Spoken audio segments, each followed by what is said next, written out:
The ache in my feet was a familiar rhythm, a dull throb that kept time with the clinking of glasses and the murmur of New York's elite. I had been on shift for 8 hours. My white apron felt like starched cardboard against my black uniform, and the smell of roasted garlic and old money clung to the air. This was La Scintilla, one of the most exclusive restaurants in the city, which meant it was also one of the most dangerous.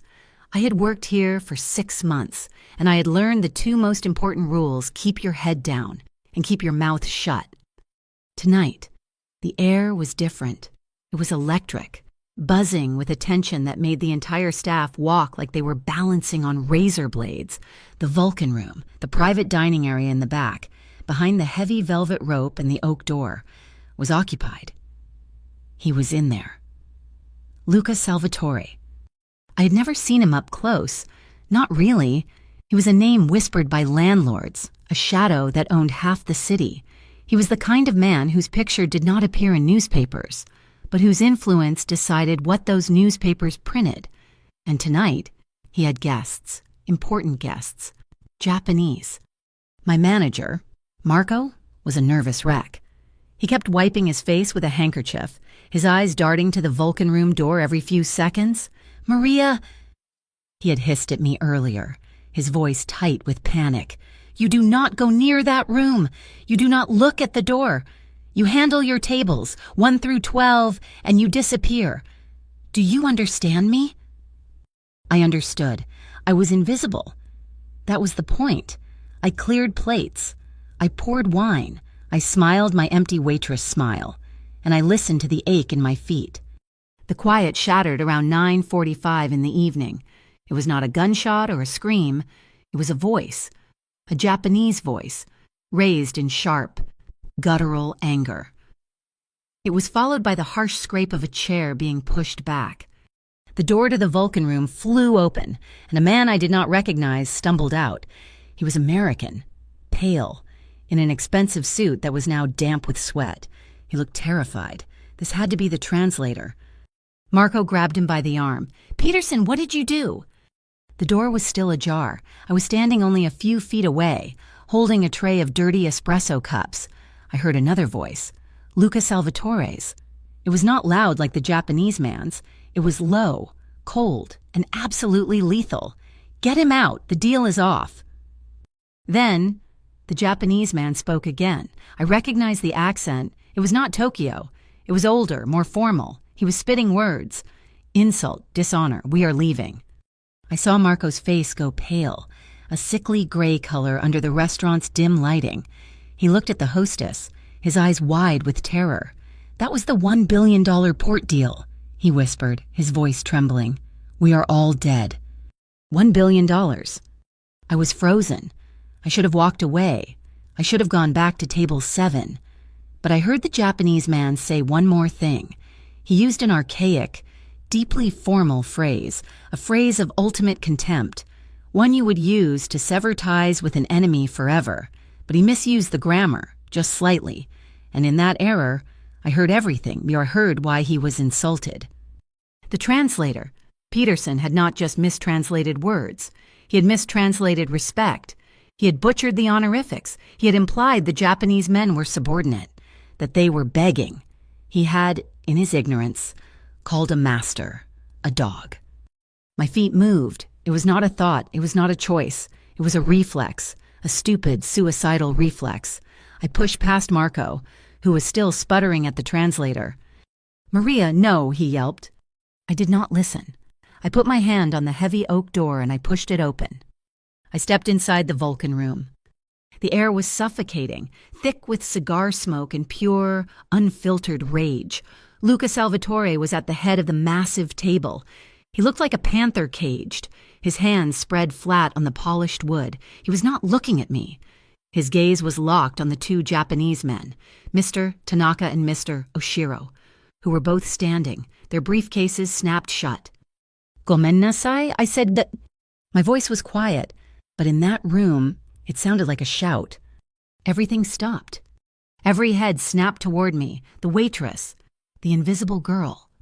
Luca Salvatore's eyes found mine. They were darker than the bottom of the ocean. and for a second I felt the terrifying pull of their depth. He looked at me like I was something he had just decided to kill. "What did you say?"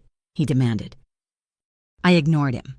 I turned my full attention to the older of the two Japanese men, Mr. Tanaka. I set my tray of dirty cups on a nearby sideboard, my hands moving with a steadiness I did not feel. Then I bowed. Not a waitress's head nod, a deep, proper bow. From the waist, my eyes to the floor, my hands at my sides, a bow of absolute respect. "Tanaka-sama," I began. The Japanese flowed out of me, smooth and formal, the language I had buried for 3 years. "Moshiwake gozaimasen. Kono yona bujoku o yurushi kudasai." "I'm terribly sorry. Please forgive this grave insult." "Mr." Tanaka's eyes widened. He was a man in his late 60s, with a face carved from granite, severe and proud. He stared at me. This young woman in a cheap, starched uniform, speaking to him in the keigo of his grandfather. The failed translator. Peterson was gaping from the doorway. What is she doing? What is she saying? "She is apologizing." "Mr. Oshiro," the younger partner murmured in Japanese, his gaze sharp and curious. "The insult was not from Salvatore-sama," I continued in Japanese, keeping my voice low and respectful. "It came from the ignorance of the translator. He is a man who does not understand nuance.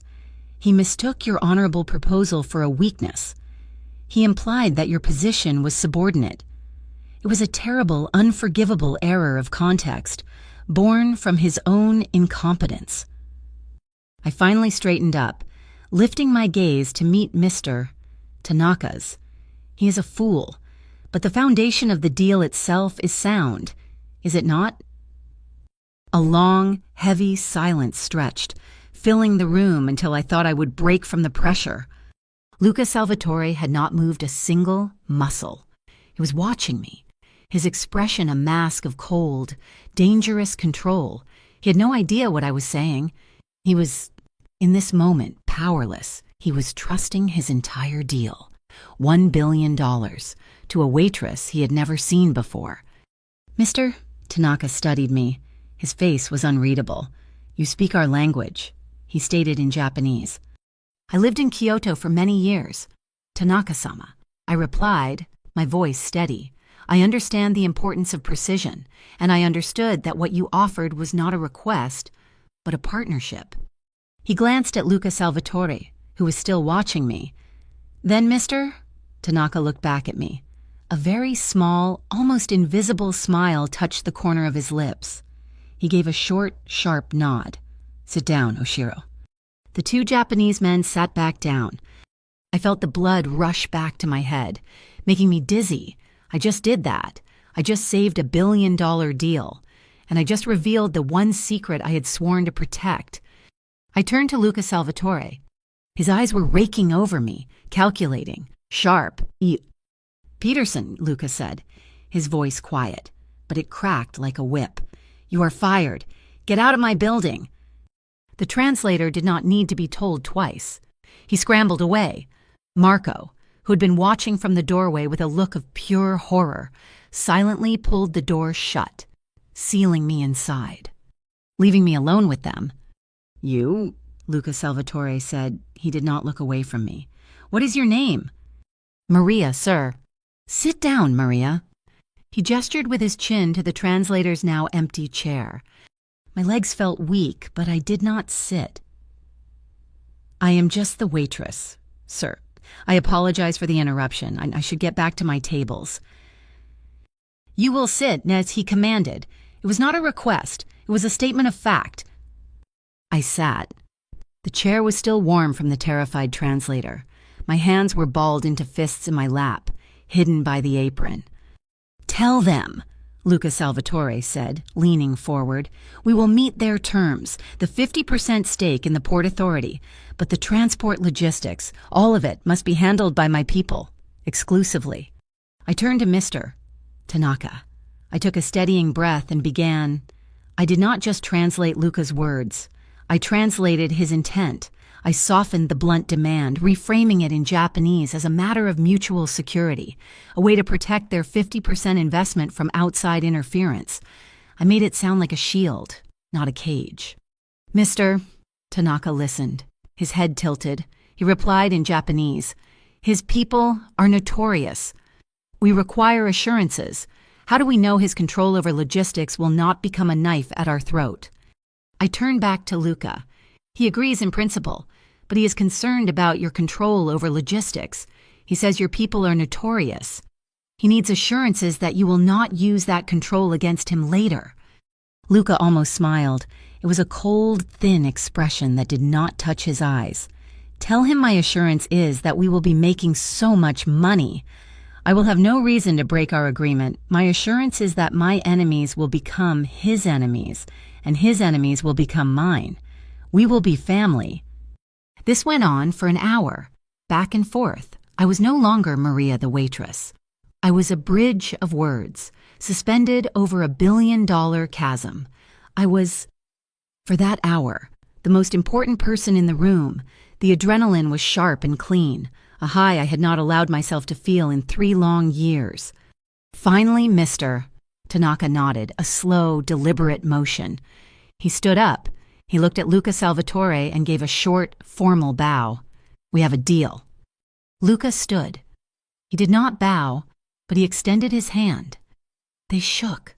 It was a clash of worlds, east and west, tradition and the underworld.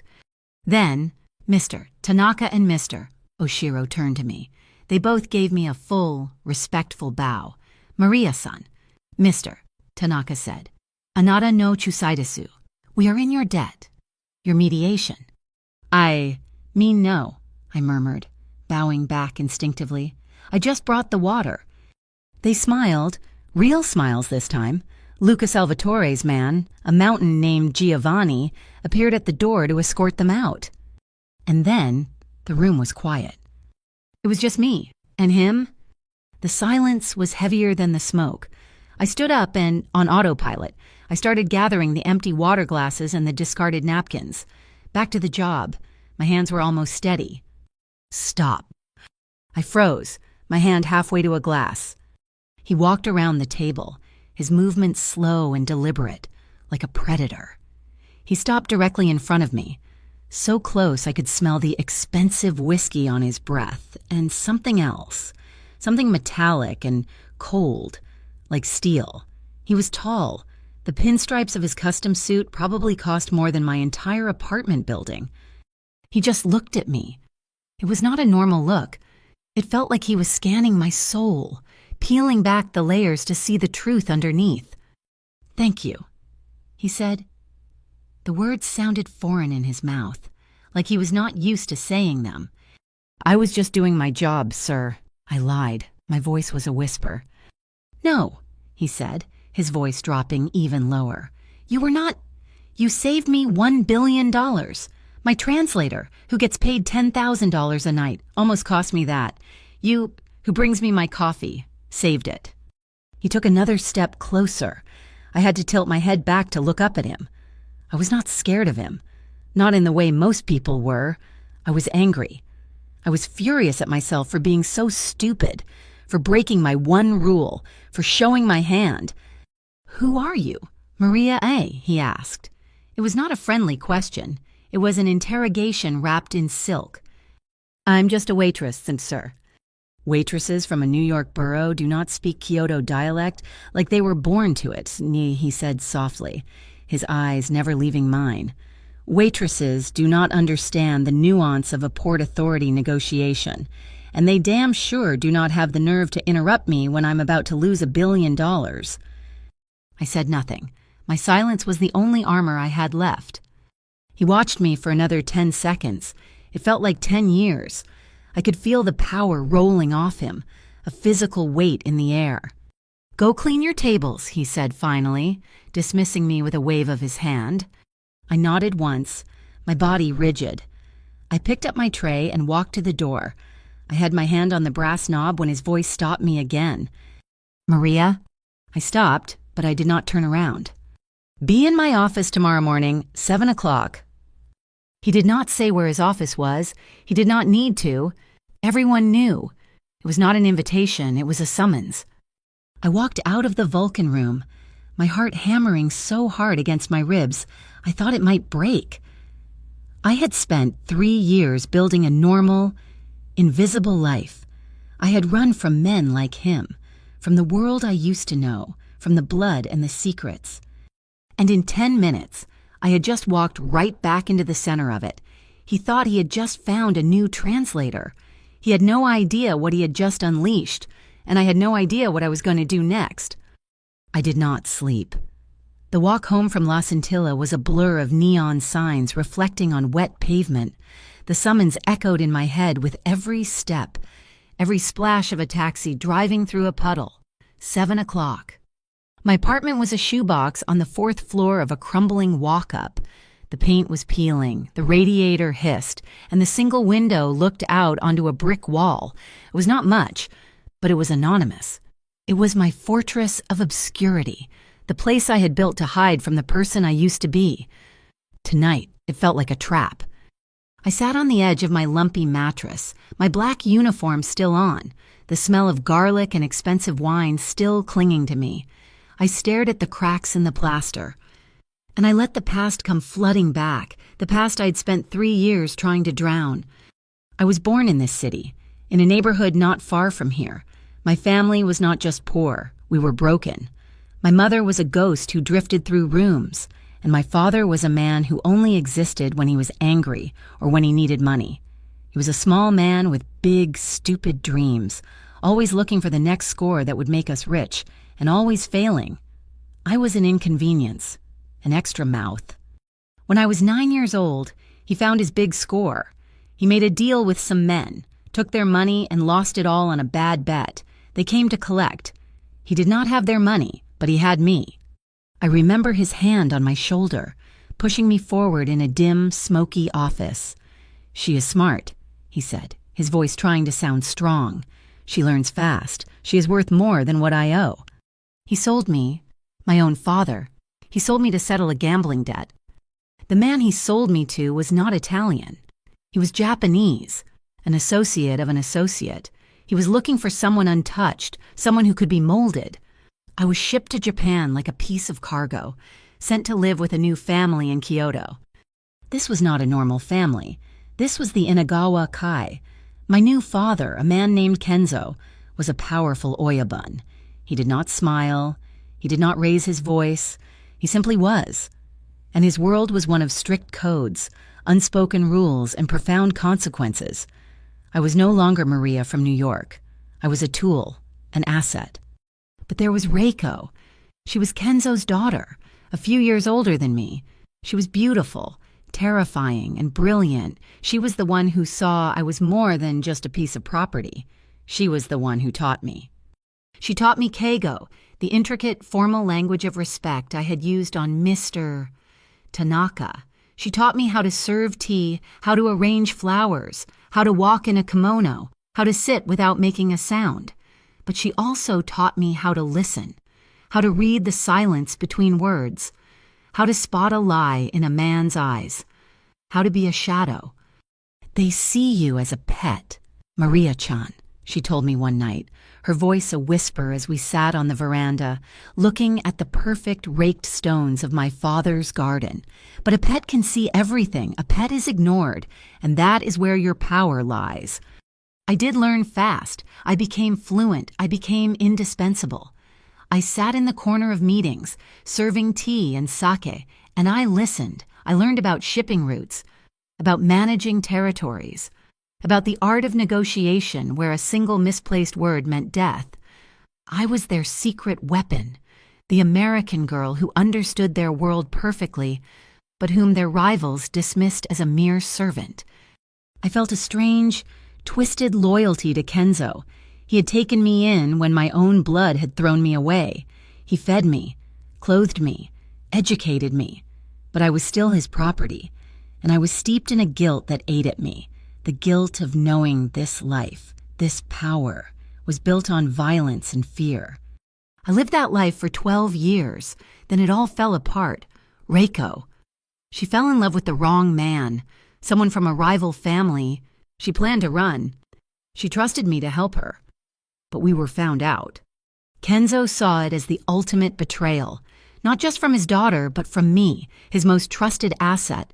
The punishment was swift. The man was executed. Reiko. I do not know what happened to her. She was taken away, and I was given a choice: swear a new, final loyalty, or be erased. I ran. I stole enough money for a plane ticket, and I fled back to the only other home I knew, New York. I came back with nothing but the clothes on my back and a past that could get me killed if anyone ever found me. I became Maria the waitress. I practiced my English to sound normal, to hide the faint, precise accent Kyoto had given me. I worked double shifts. I paid for my tiny apartment in cash. I became invisible. I was on a path. I was saving money, little by little. I was going to find a way to get justice for Reiko. I was going to find a way to tear down the world that had stolen her from me. That was my plan, a quiet, patient revenge. And now, Luca Salvatore. I knew who he was. Everyone in New York knew. It was not like Kenzo. The Italian Mafia was loud, passionate, built on blood and family. Kenzo's world was built on silence and tradition. Luca Salvatore was a new breed of Mafia boss. He was young, in his late 30s, and he had taken over his family's organization 5 years ago and doubled its profits. He was not just a thug, he was smart, wickedly smart. He had enemies everywhere. The old commission families hated him because he ignored their rules. The Irish wanted his control of the docks. The Russians wanted his shipping lines. He was a king sitting on a throne surrounded by men with knives, and he just kept smiling. I had spent my life hiding from men like him. I had run from the Yakuza. I had built a wall around myself, a wall of normalcy. I did not want this. I did not want to be seen. I wanted to stay in the shadows, to pursue my own quiet war against the past. But fate, it seemed, had a sick sense of humor. It had not just pushed me into the path of the Mafia, it had made me speak. It had made me useful. I looked at the cheap alarm clock on my nightstand. The red numbers glowed in the dark. 3:17 in the morning? In just under 4 hours. I would have to walk into the lion's den. I would have to face Luca Salvatore. A wave of nausea washed over me. I was so angry at myself. I had shown him my skills. I had shown him my value. And men like him, men like Kenzo, they do not let go of valuable things. He was not just pulling me into his world, he was pulling me into his war. And I knew, with a certainty that made my bones ache, that this was not a temporary job. This was a cage. I stood up and walked to the tiny bathroom, splashing cold water on my face. I looked at the stranger in the mirror, the tired eyes, the pale skin, the cheap uniform, Maria the waitress. It was a good costume, but it was torn. Tonight, in that room, I had not just saved a deal. I had saved Luca Salvatore from humiliation. I had shown him a power he did not know he needed, and in doing so, I had put a target on my own back.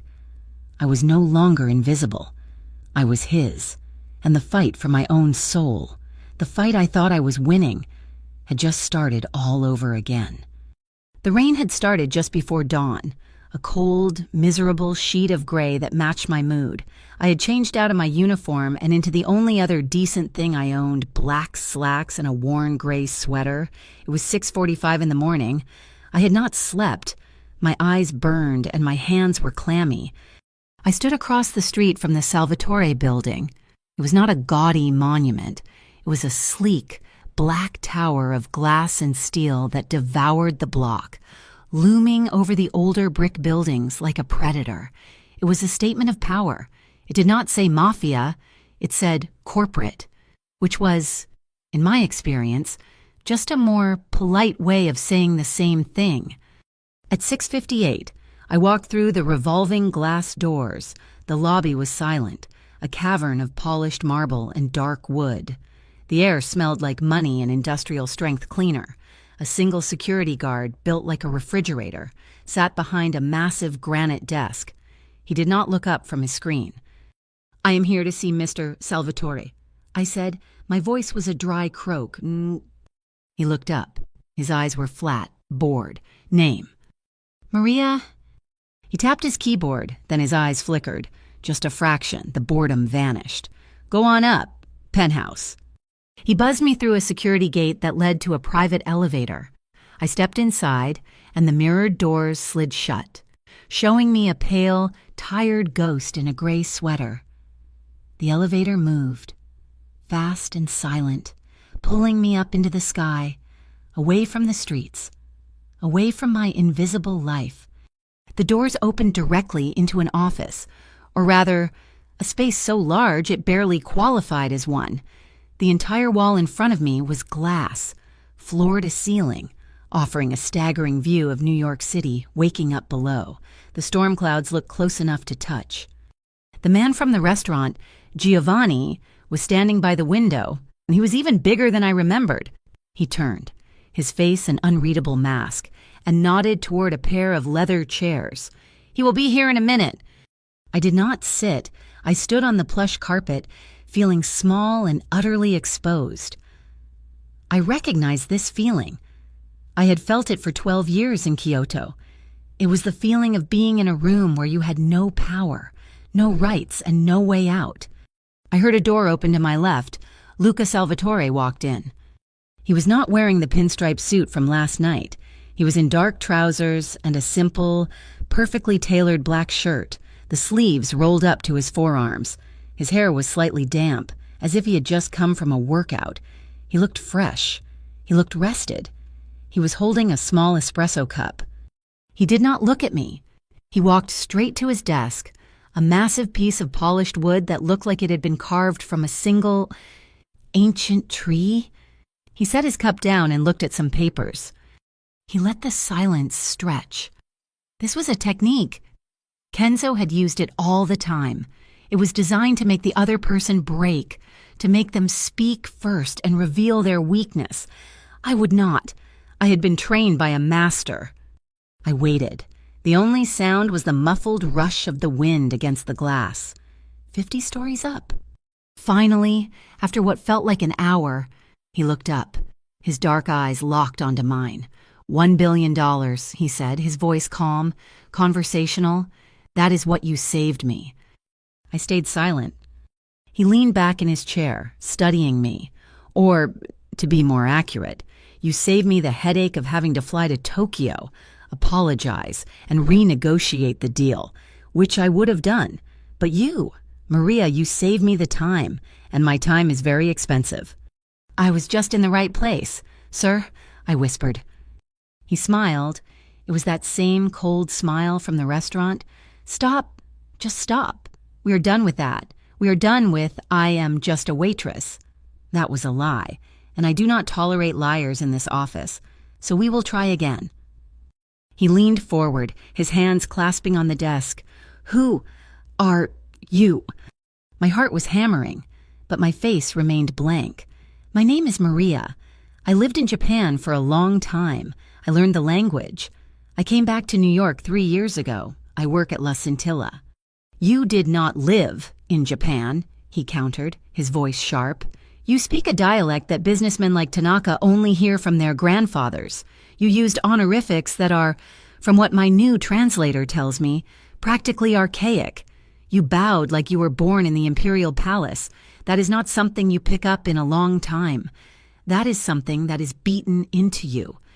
My blood went cold. He was right. He was exactly right. So, he continued, I have a problem. I have a $1 billion deal that is now active. I have partners who are, shall we say, very traditional. They were impressed by you. They were, in fact, more impressed by you than they were by me.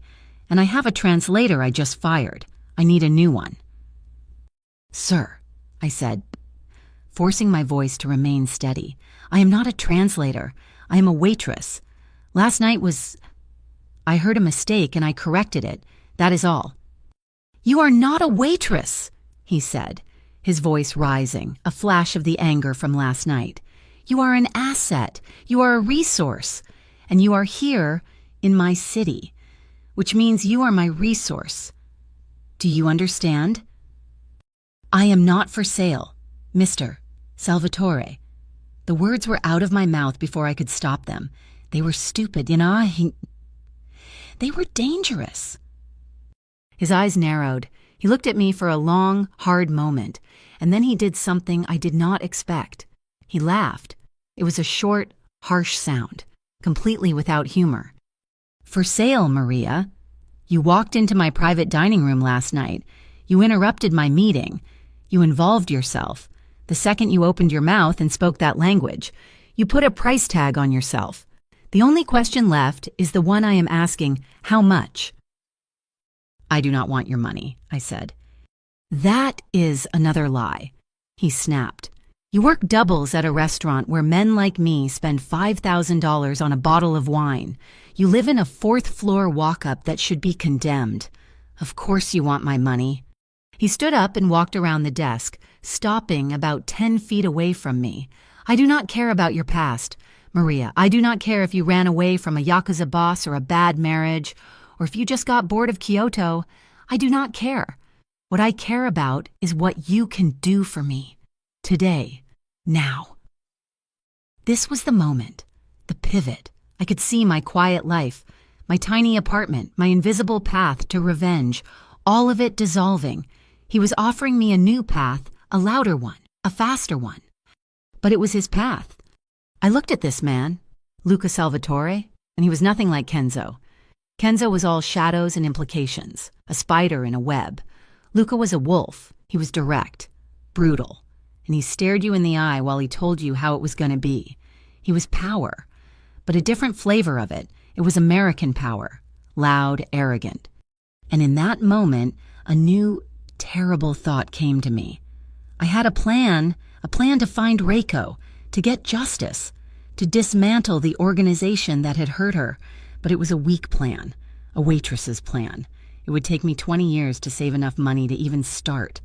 This man, he could find out what happened to Reiko in a week.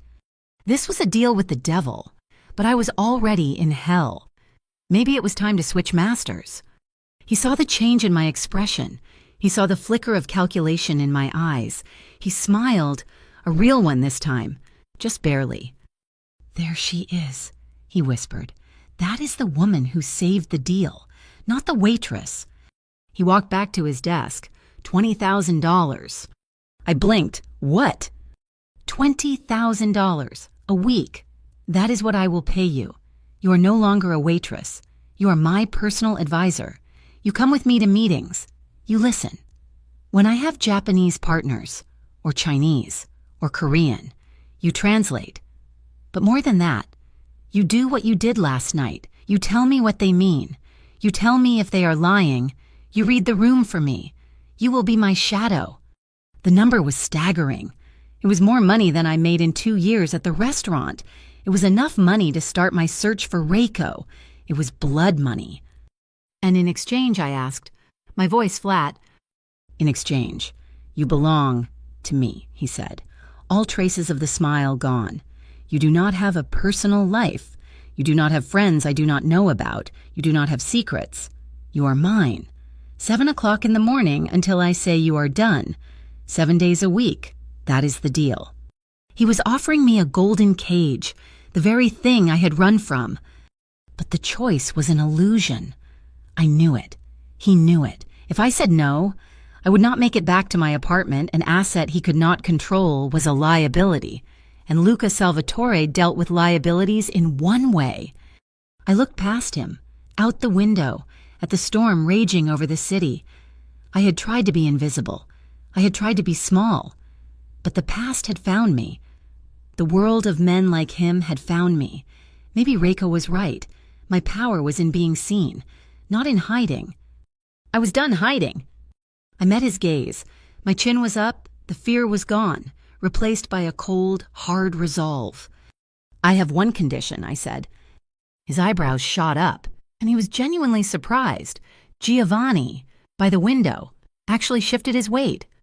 You do not give me conditions, Maria. Then you do not get me, I said, my voice shaking. But I held his gaze. You said you do not care about my past. You are wrong. My past is why I can do what I do. It is also why I am dangerous to you. You need to know who I am. And I need something from you. Something that only you can find." He stared at me, the air in the room crackling with tension. I had challenged him. I had, in his world, signed my own death warrant. He looked at me for a long, silent minute. I could see the calculation in his eyes. He was weighing the risk. He was weighing my value. Finally, he nodded just once. "Sit down," he said. He pointed to the leather chair. "And tell me everything." I sat in the leather chair. The storm outside matched the one that had been raging inside me for 3 years. Luca Salvatore sat opposite me, behind his fortress of a desk, his face unreadable.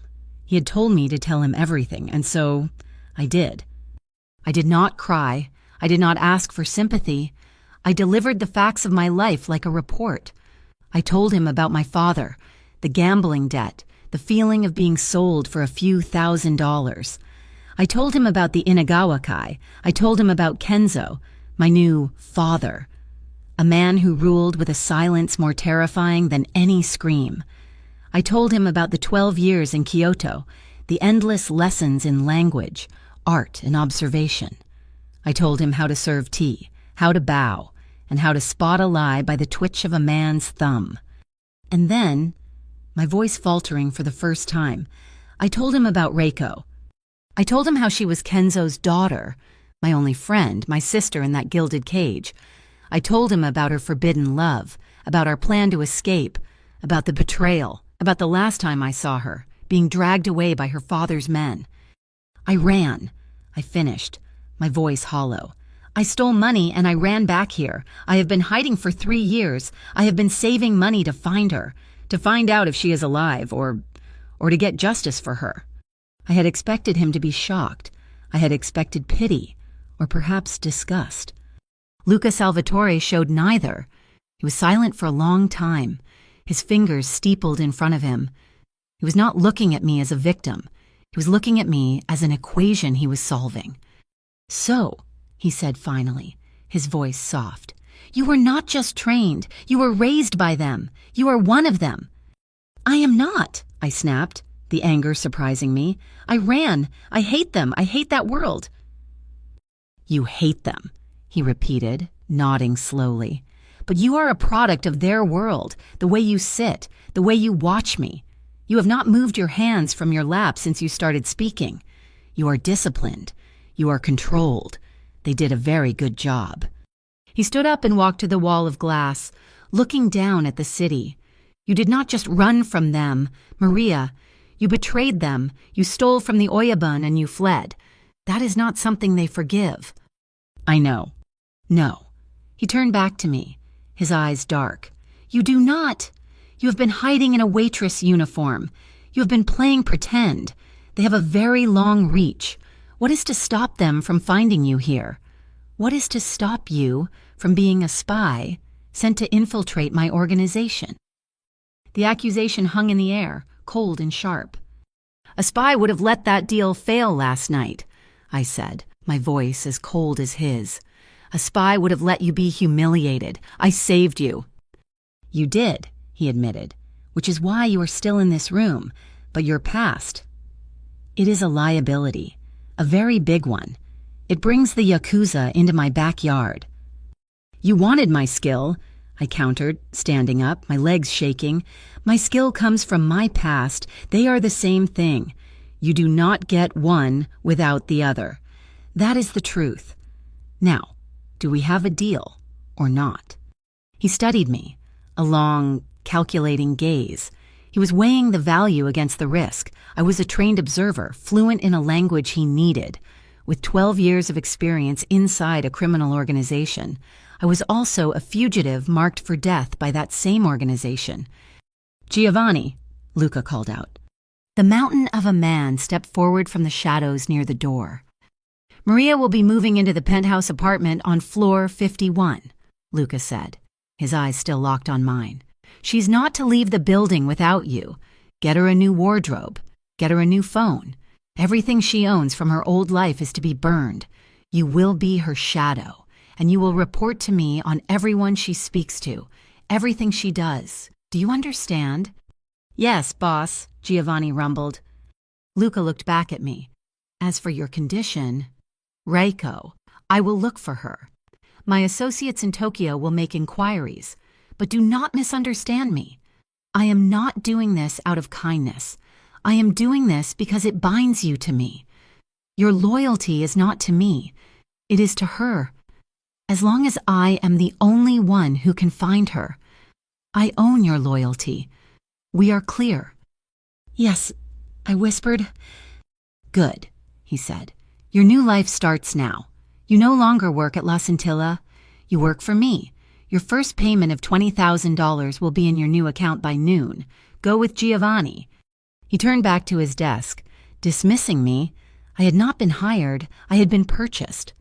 The next 2 weeks were a blur of disorientation. My tiny, peeling apartment was replaced by a sterile, beautiful prison in the sky. It had marble floors and views that made me dizzy, but the windows did not open. My worn slacks and sweaters were replaced by a wardrobe of expensive, severe clothes, silk blouses, tailored trousers, cashmere coats. They were beautiful, but they felt like a costume for a person I did not know. I was never alone. Giovanni was always there. He drove me. He stood outside my door. He sat in the corner of the room while I ate food I had not ordered. I was a bird in a golden cage. I had traded one master for another. But Luca Salvatore was not Kenzo. He was not an absent spider. He was a present, demanding force. "You come with me," he said on the third day, and I was swept into his world. It was not just Japanese businessmen. It was meetings in the back rooms of butcher shops. It was tense dinners with Irish dockworkers. It was late-night arguments with his own captains, men who looked at me with open suspicion. "Why is this girl here?" Luca. One of them, an older man named Sal, demanded during a heated meeting about a new transport route. "This is family business." I was standing by the wall, silent as I had been trained. Luca did not even look at his captain. He looked at me. "Maria, you have been listening. What do you think of Mr. Barzini's offer?" The other men in the room went silent. Barzini was an old-school rival, a dangerous man who controlled half the city's unions. He had offered Luca a truce, a 50-50 split on the new route. I met Luca's gaze. "Mr. Barzini," I said, my voice quiet but clear. "Spoke of partnership, but he never looked you in the eye. He kept his hands below the table. And he referred to your father 3 times. He's not offering a partnership. He's reminding you that he is older, and he thinks he is smarter. He's showing disrespect while using polite words. He believes you are young and reckless for your deal with the Japanese." I paused, remembering Reiko's lessons. When he said he would guarantee the route's safety, I continued. His left thumb rubbed his fingers. "It is a gesture of contempt. He's not guaranteeing it. He's planning to take it from you. The truce is a lie to make you lower your guard." The room was dead quiet. Sal, the captain, was staring at me, his mouth open. Luca Salvatore smiled. It was that cold smile, the one I was coming to know. "You see, Sal, she listens. She's not family. She is better. She's a weapon. Barzini is lying.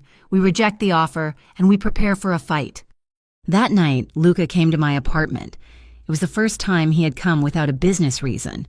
Giovanni let him in and then disappeared, standing guard outside the door. "You did well today," Luca said. He was holding 2 glasses of whiskey. He handed one to me. I did not want it, but I took it. "I just told you what I saw." "You told me what my own captains, men I have known for 20 years, were too blind to see. They heard the words. You heard the intent." He walked to my floor-to-ceiling window, looking out at the glittering city. "They're all watching me," he mused, more to himself than to me. "The old families, Barzini. They think I am weak. They think this Japanese deal is a mistake. They think you are a mistake, a girlfriend, a distraction." "I'm not your girlfriend," I said, my voice sharp. He turned to me, and his eyes were different. The cold calculation was gone, replaced by something else, something hot and intense. He was looking at me not as a weapon, but as a woman. "I know what you are," he said, his voice low. He took a step closer. "You are smart. You are strong. You have been through hell, and you are still standing. It interests me." My heart hammered. This was not part of the deal. I did not want this. He was my captor, my boss. He was a monster in a $5,000 suit. "I am here to do a job. Mr. Salvatore," I said, setting the untouched whiskey glass on a table. "I am here for Reiko. That is all." The flash of interest in his eyes died, replaced by a cold mask. "Of course, but you are still a problem, Maria." "What do you mean?" "I ran a check. Your old family. The Inagawa Kai." He took a sip of his whiskey. "You did not just run away. They put a price on your head 3 years ago. You are marked for death. You are a fugitive." I recoiled, the blood draining from my face. I had known it was possible, but hearing it as a fact was a different kind of terror. "Well, you did not tell me that," he said, his voice hard. "You did not tell me you were actively being hunted. That makes you a liability. That brings their war to my doorstep." "I am not their anything," I shot back, my fear turning to fire. "I told you I ran. I told you they were monsters. Did you think they would just let me go? I am here for one reason, Reiko. You find her. I help you win your wars. That was the deal." We were standing close now, the air crackling between us. He was furious. But I was, too. He stared at me, his jaw tight. "You are right, and that was the deal. But your past is not just a past, Maria. It is a ticking bomb. And Barzini, he is already suspicious of you. He has been asking questions." "What kind of questions?" "He wants to know who the mystery woman is. He thinks you are my weakness. He does not know you are the one who saw his lie." A cold dread settled over me. Barzini, the Yakuza. I had run from one world only to be caught in the crossfire of another. "Get some rest," Luca said, his tone shifting back to business. "Tomorrow we are visiting the docks. I want you to listen to the Irish. I think they are planning to strike." He walked to the door. He paused, his hand on the handle. "And Maria, do not think for a second I trust you. I am attracted to your skill, but I do not trust your past. The moment you become more of a liability than an asset, our deal is over, and you will not like how it ends." He left. I stood alone in the beautiful, empty room, the silence deafening. The race was on. Barzini was looking for me. The Yakuza were looking for me. And I was trapped with Luca Salvatore, a man who saw me as both a weapon and a bomb. I had to decide, and fast, if I was going to keep helping him, or if I was just a pawn in a game I was destined to lose. The visit to the docks was scheduled for the following evening. Luca did not wait. The air in the penthouse crackled with a low, humming energy. He was a man preparing for war. "Giovanni, you are with me," he commanded, shrugging on a dark leather jacket over his shirt. "Maria, you too." "Aye, boss," Giovanni rumbled, his voice low. "It is not safe. Barzini is expecting a meeting, not a social call, and bringing her—" He nodded at me. "It is a risk." "She is the reason we are going," Luca said, his voice flat. He checked a heavy, dark pistol and slid it into a holster at the small of his back. He tossed a smaller one, a sleek silver automatic, onto the table in front of me. I stared at it. It was cold and deadly. "Do you know how to use it?" he asked. I thought of Kyoto. I thought of the small dojo behind Kenzo's house, where Reiko and I were taught that a woman's weakness was an illusion. "Yes," I said. "Good." He did not ask any more questions. "Pick it up. You will not have Giovanni to protect you if things go bad. You will have yourself." I slid the gun into the waistband of my dark trousers, the cold steel a shock against my skin. I pulled my cashmere sweater down to cover it. The weight of it was terrifying.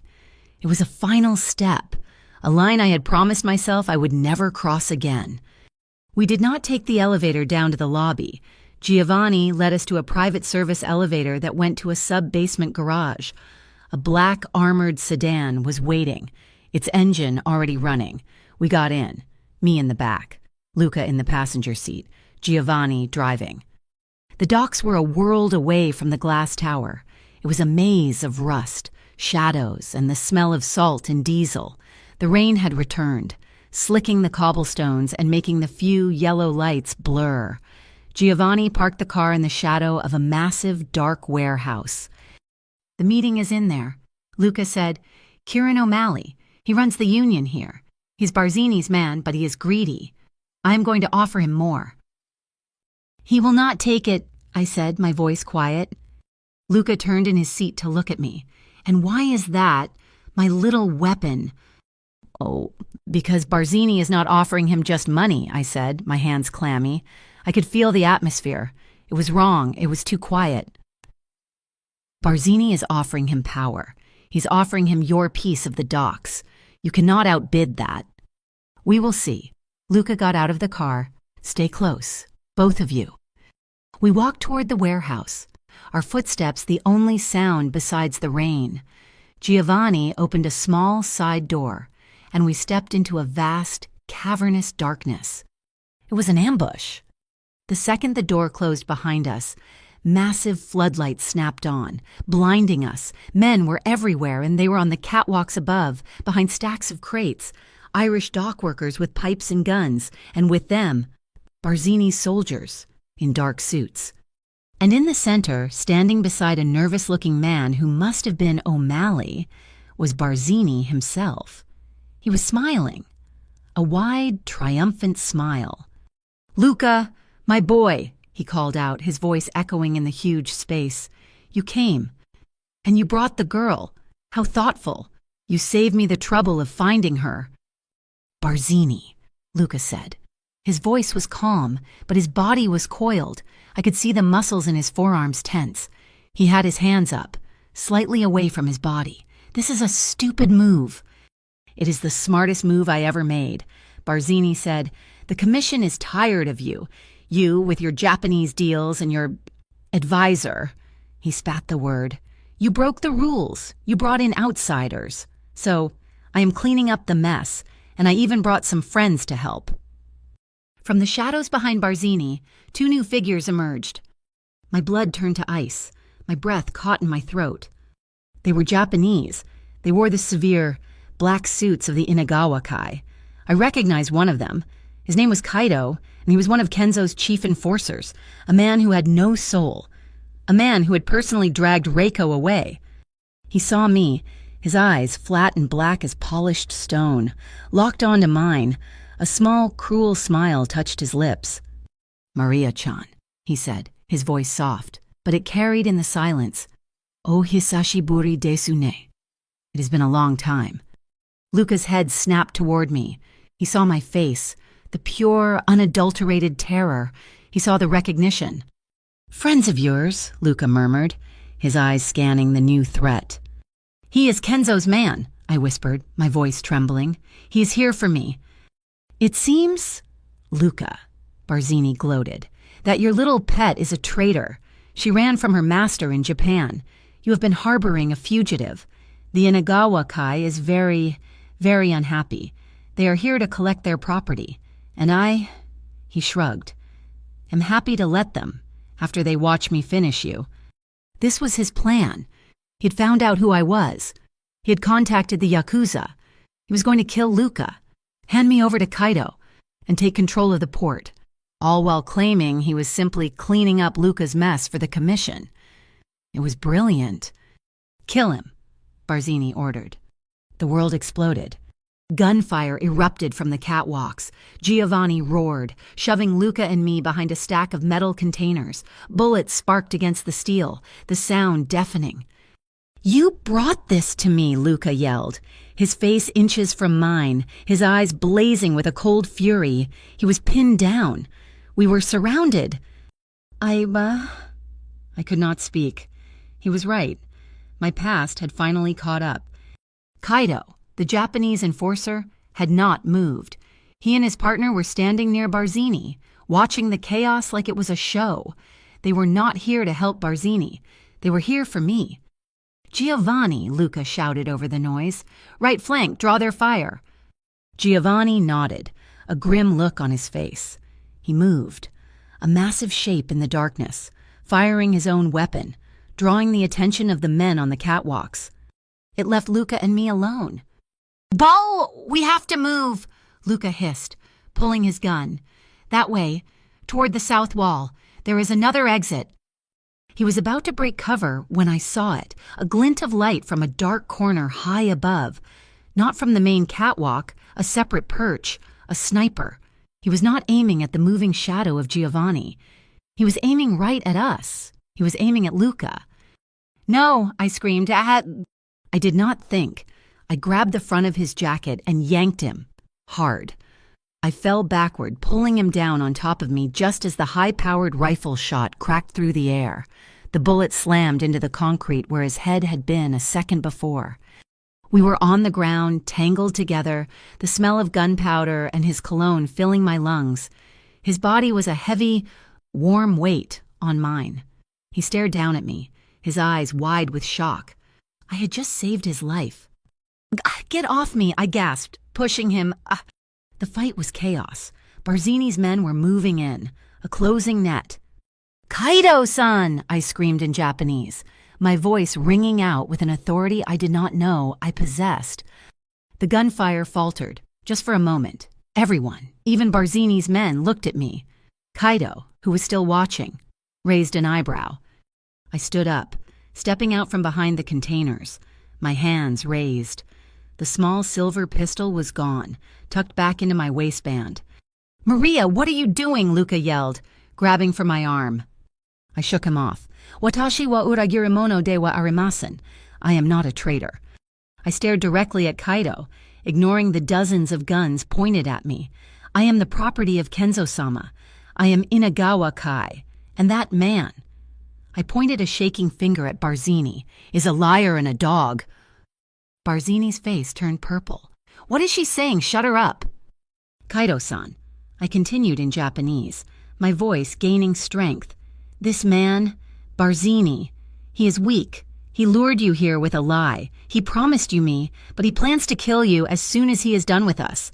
He thinks you are stupid. He thinks the Inagawa Kai are his personal assassins."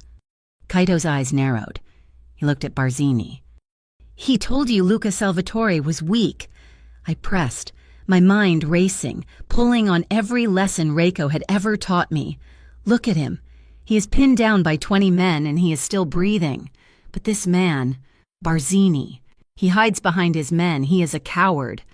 Kenzo-sama would never align with a coward. It is a dishonor to you to even be standing next to him." "She is lying," Barzini roared, understanding my tone if not my words. Kill them all." "If you kill me," I shouted to Kaito, "you will never know the truth of the deal Luca Salvatore made with Tanaka-sama, the one I negotiated, a deal that links the Salvatore family to your own interests in Japan. This man," I pointed at Barzini again, "is trying to destroy that deal. He's trying to steal from both our families." This was the gamble. I was linking Luca to Kenzo. I was creating an alliance that did not exist. Kaito looked at me. He looked at Luca, who was now standing beside me, his gun lowered but ready. Luca was watching me, his face a mask of furious concentration, trusting me with his life based on words he could not understand. Kaito smiled, that cold, dead smile. "Anata wa kashikoi," he murmured. "You are clever." He barked an order in Japanese to his partner. Then he turned to Barzini. "Gomen," he said in heavily accented English. "We have a new deal." He raised his pistol and shot Barzini's man, O'Malley, twice in the chest. All hell broke loose. Barzini stared in disbelief as Kaito's partner opened fire on his men. "Now, Luca," I screamed. It was no longer an ambush. It was a three-way war. Barzini's men were caught between Luca and Giovanni and their supposed allies, the Yakuza. Luca moved. He was not just a boss, he was a soldier. He fired with a calm, deadly precision. He moved toward the door, covering me. "Giovanni!" To the car. We ran. Gunfire was everywhere. I saw Barzini, his face a mask of rage, screaming at his men who were being cut down. Kaito was not fighting to help us. He was fighting to create chaos. We burst out the side door into the cold, wet rain. Giovanni was already in the driver's seat, the engine roaring. Luca shoved me into the back and jumped in the front. The car peeled out, tires screaming on the wet cobblestones, just as Barzini's men spilled out of the warehouse, firing into the darkness. The car was silent as we sped through the empty streets, the only sound our harsh breathing and the squeal of the tires. I was shaking, the adrenaline draining away, leaving me cold and sick. We got to the penthouse garage, the doors closed, sealing us in. We were covered in grime, and Luca had a long gash on his cheek where a piece of shrapnel had hit him. We stood in the elevator, the three of us in silence. When the doors opened to his office, Luca walked straight to the bar and poured 2 large whiskeys. He handed one to Giovanni. He downed his own in one gulp and poured another. He turned to me. I was still standing by the door, shaking. He walked over to me. He did not look angry. He did not look like he was going to kill me. He looked at me with a new, raw intensity. He raised his hand, and for a second, I flinched, thinking he would hit me. Instead, he gently touched the side of my face. His thumb brushed against my cheek. His eyes were searching mine. "You lied to Kaito," he said, his voice a low rasp. "You linked my family to his. You created an alliance out of thin air." I had to," I whispered. "I had to give him a reason to fight Barzini instead of us." "You saved my life," and he said, "twice." You were there," I stammered. "We saved each other." He shook his head. "No, I was a target. You were the general. You controlled that entire room, with words." He leaned in, his forehead almost touching mine. "I told you I did not trust you," he whispered, his breath warm, smelling of whiskey. "I told you that you were a liability." He paused, and the world seemed to stop. The tension in the room was no longer about fear. It was something else. It was the same heat I had seen in his eyes before, but now it was 1,000 times stronger, forged in gunfire and desperation. "I was wrong," he said. "You are not a liability. You are the only person in this city I can trust." He stared at me, and I knew. In that moment, everything had changed. We were no longer boss and asset. We were survivors. We had just declared war on Barzini, and we had just made a new, unstable truce with the Yakuza. We were in this together, bound not by a contract, but by the blood we had almost shed. And as I looked into his dark, possessive eyes, I realized I was not his prisoner anymore, but I was also not free. We were trapped together, and I was not sure if I ever wanted to find a way out. His hand was on my cheek, his thumb brushing my skin, and the entire world had shrunk to the space between us. The smell of whiskey, gunpowder, and the metallic tang of his own blood was overwhelming. His eyes, dark and intense, were searching mine, not for lies, but for a truth he had just discovered. "I was wrong," he had said. "You are the only person in this city I can trust." My heart was a trapped bird. This was more dangerous than the gunfire. The firefight was simple. It was survival. This was a different kind of surrender. I could not breathe. I could not speak.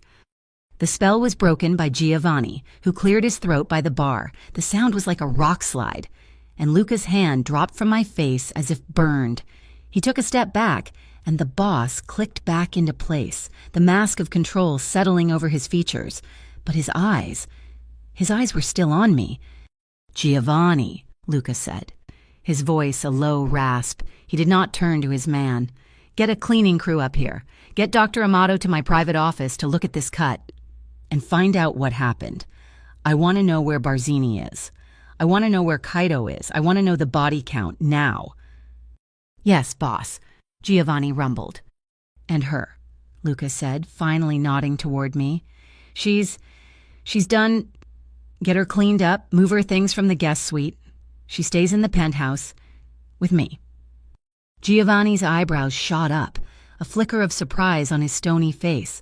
This was a new command. This was not about security. This was about possession or protection. I was no longer sure where one ended and the other began. "My apartment," I started to say, my voice a dry whisper, "is gone," Luca finished, his voice final. "You do not have an apartment. You do not have a life outside of this building. Not now. After tonight, you are not just my advisor. You are the woman who stood against Barzini and the Yakuza. You are a target for every enemy I have. And you are a linchpin for the one alliance I did not ask for. You are not leaving my sight." He turned and walked out of the office, toward his private rooms, leaving me alone with Giovanni. "He's right, you know," the big man said quietly, pulling out his phone. "That was a hell of a thing you did, kid. You have just made yourself the most important person in New York, and the most wanted." The next 72 hours were a fog. I was moved into a suite of rooms inside Luca's private penthouse. It was not a guest apartment. It was a wing. It was opulent, beautiful, and utterly inescapable. The windows were armored. I slept for 20 hours, a deep, dreamless collapse. When I woke, the world had been rearranged. The news came in pieces, delivered by Luca over meals we now shared at his private table. Barzini was not dead. He had escaped the warehouse, but his organization was shattered. His lieutenants, seeing his weakness and his catastrophic failure, were scattering, or worse, coming to Luca, begging for forgiveness and a place at his table. Barzini was a king without a kingdom, a fugitive in his own city. The war was over. Luca had won. But the victory was complicated, and its name was Kaido. On the third day, Luca found me on the terrace. It was a glassed-in garden, 50 stories in the sky, a place of impossible peace. I was staring at the skyline, my hands wrapped around a cup of tea. "He wants a meeting," Luca said, coming to stand beside me. He was wearing a fresh suit, the small cut on his cheek covered by a neat bandage. He looked like a chief executive officer, not a man who had been in a gunfight 3 nights ago. "Kaito," I said. It was not a question. "He's at the consulate. He's requesting a formal sit-down with you. He says you are the architect of the new understanding." "He is here for me," I said, my blood running cold. "He saw me. He knows I am alive. He will do nothing." Luca interrupted, meant his voice hard. "He is not here as an executioner. He's here as a diplomat. You made a deal in that warehouse. Maria, you tied my family to his. He's here to see if that deal is real." It was a lie. I made it up to save our lives. "It is not a lie anymore," Luca said. He turned to me. "The deal with Tanaka-sama. The port. It is worth billions. The Inagawa-kai want a piece of that action. They want to use my ports to move their own products. You did not just create an alliance. You opened a new trade route. Kaido is not here to kill you. He is here to negotiate your commission." The meeting was that afternoon. It was not in a warehouse. It was in a private room at a high-end Japanese restaurant, one even more exclusive than La Scintilla. It was just the 3 of us, me, Luca, and Kaido. Giovanni waited outside. Kaido was different. He was calm, polite. He poured tea for me, his hands steady. He was the picture of civility. He was the man who had dragged my best friend away to an unknown fate. "Maria-san," he began in Japanese, his voice smooth. "You have been busy. Kenzo-sama was intrigued to hear of your new position and your resourcefulness." "I did what was necessary for survival, Kaido-san," I replied, my voice steady. I matched his formal tone. "Barzini was a fool who disrespected both our houses." "Indeed." Kaido smiled, a thin, reptilian expression. "He has been dealt with. And now we have a new arrangement. Kenzo-sama agrees. The partnership you proposed is beneficial. The Salvatore family's control of the New York ports is very valuable to us, and our understanding in Tokyo will be valuable to Mr. Salvatore." He looked at Luca, who'd been watching me, listening to the cadence of my words. I translated. "He says Kenzo agrees to the alliance. They will use your ports, and they will offer understanding in Tokyo. He means they will give you access, protection, whatever you need there." Luca nodded slowly. "And her what about her?" I translated his question. Kaito's smile did not falter. He spoke in Japanese. "Maria-san's debt to the Inagawa Kai is great. Betrayal is not easily forgiven.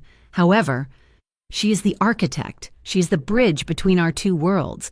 As long as this bridge is stable and profitable, her fugitive status is suspended. She is, for now, under your protection. Salvatore-sama, we will not touch her, as long as she remains your advisor and ensures our partnership is smooth."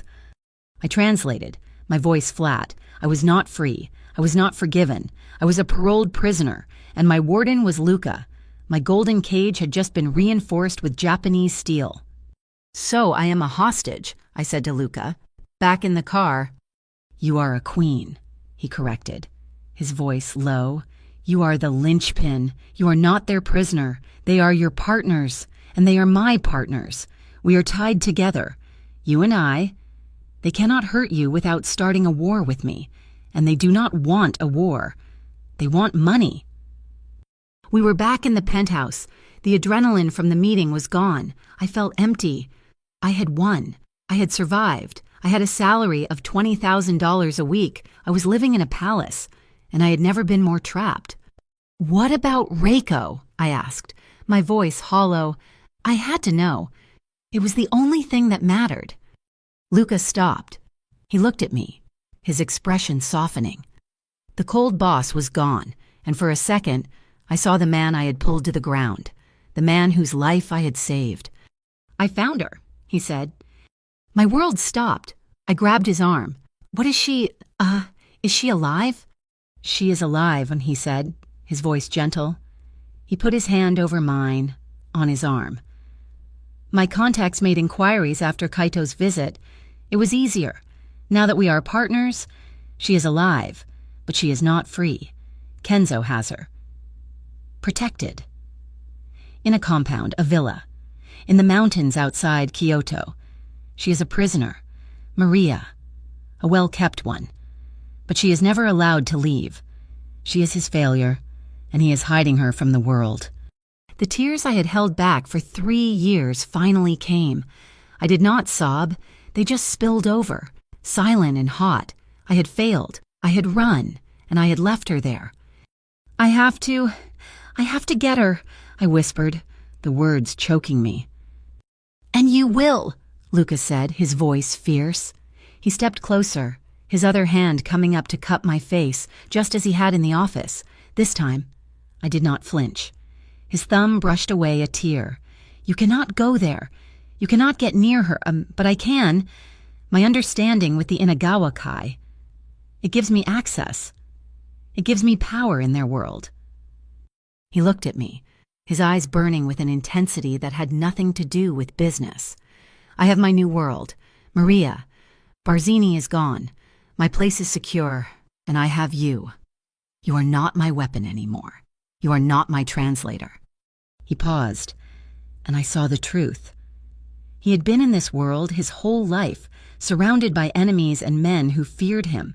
He had never had an equal. He had never had someone who saw him as just a man. "You are my partner," he said, his voice raw. "You saved me.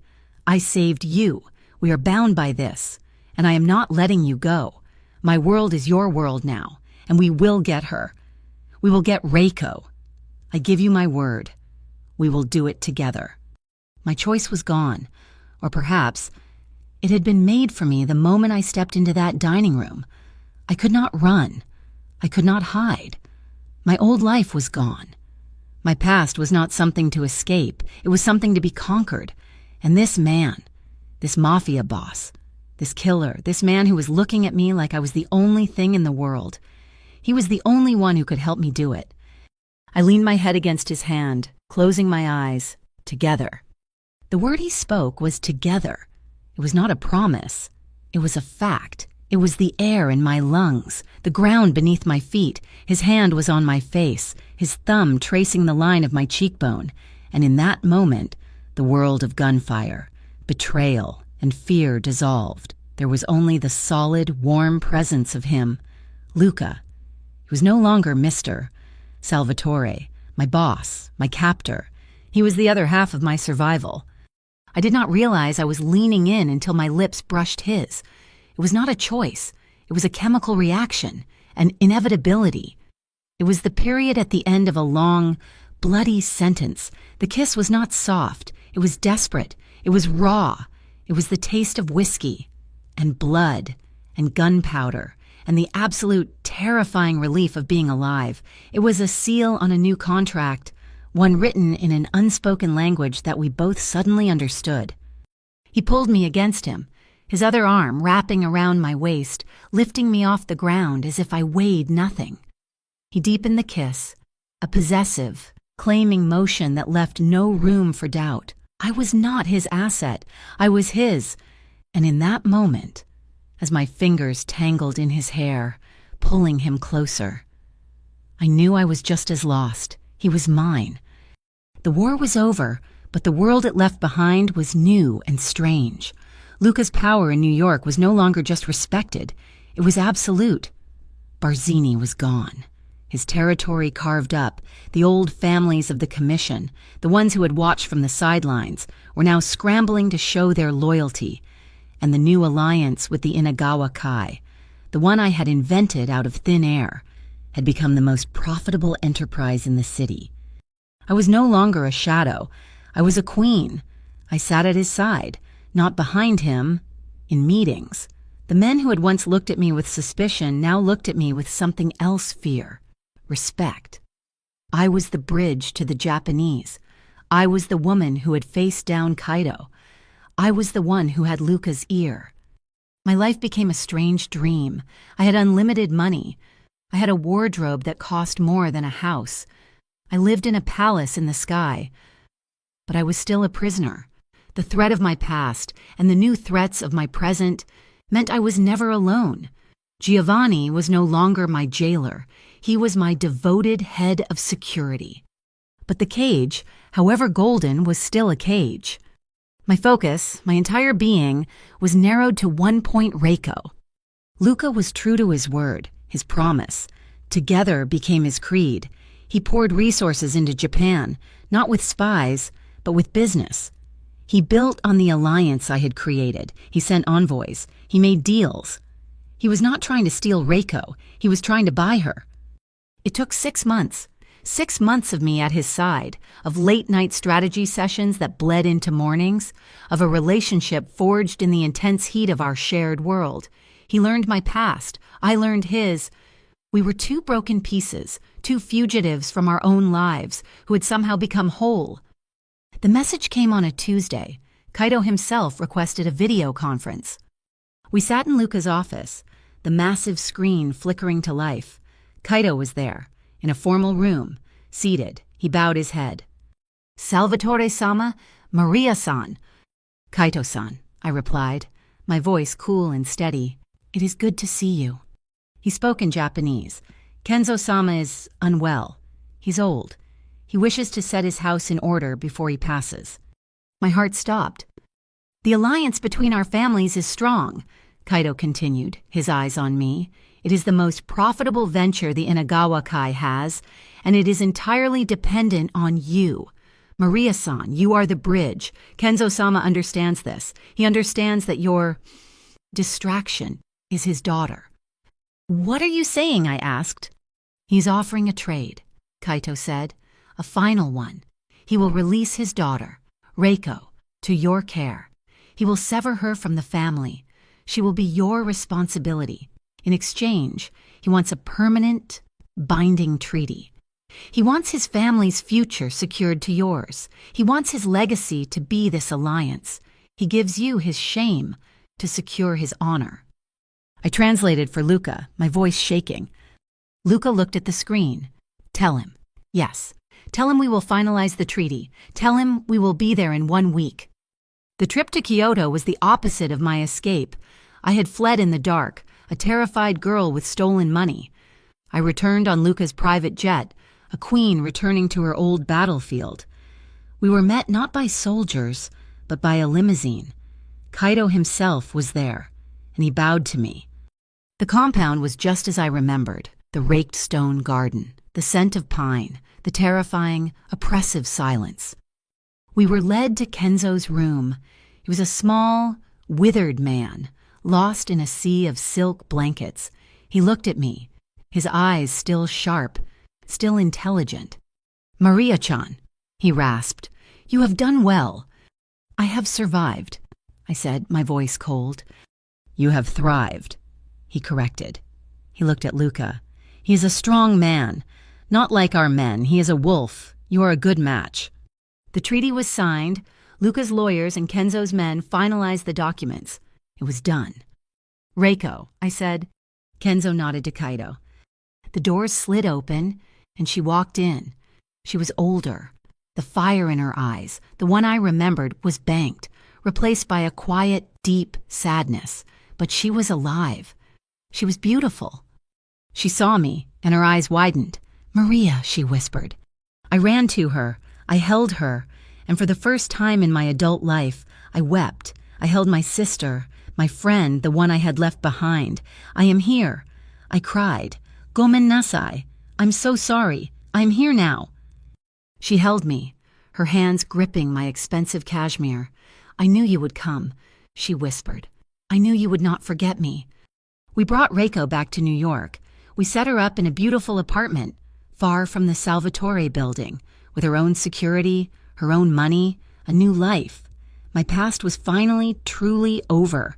My purpose was fulfilled, and a strange quiet settled over my life. Luca's wars were won. My ghost was at peace. We were at the top of the mountain, and we were, for the first time, alone. One night, we were standing on the terrace, the city glittering below us like a carpet of diamonds. We had been silent for a long time. "It is done," I said. "You won. I found her. What now?" Luca turned to me. He took my hands. "I have had this life since I was a boy. I was born into it. I fought for it. I killed for it. But I was always alone. And then you walked into that room. You, Maria, you, with your fire and your secrets." He shook his head, a small smile on his face. "This world, it is nothing. It is just blood and concrete. It is not a life. It is a cage." He looked at me, his eyes more serious than I had ever seen them.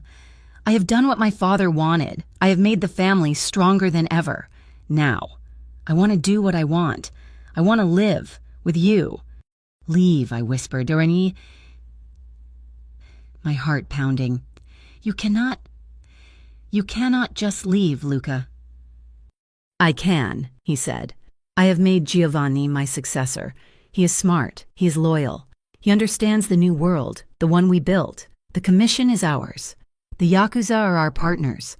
The business runs itself. I am done." "We can go anywhere," he said, his voice raw. "Italy, a vineyard, an island, a place where my name is just a name, where you are not a bridge, but just you, where we can be normal." It was an impossible dream, a fairy tale. We planned it for a month. We sold assets. We moved money. We prepared. The last night, we were packed. Our bags were by the door of the penthouse.